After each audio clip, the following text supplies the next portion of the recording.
Hello friends, how are you? Welcome back to latest women's fashion. So today's video is about summer floral neon nail art tutorial using Born Pretty 50 sheets nail art transfer stickers, 3D design manicure tips, decal decorations, high quality. I bought at rupees 466 from Flipkart. 3D nail art stickers use करना बहुत ही easy है। Simply अपना पसंद का sticker choose करना है and उसे पिल up करना है। मैंने पहले ही neon yellow nail polish apply कर लिया है। नेल पॉलिश को अच्छे से ड्राई होने के बाद हमें स्टिकर्स को नेल में फिक्स करना है।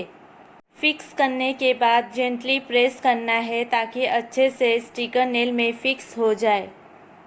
प्रोडक्ट का लिंक डिस्क्रिप्शन बॉक्स में दिया है। If you are interested you can check it out. So इसी तरह से अपने पसंद का स्टिकर्स बाकी नेल्स में अप्लाई कर सकते हैं।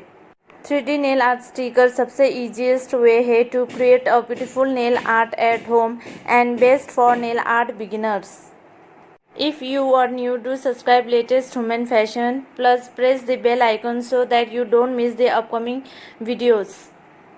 सभी नेल्स में स्टिकर्स को फिक्स करने के बाद हमेशा की तरह टॉप कोट अप्लाई करना है।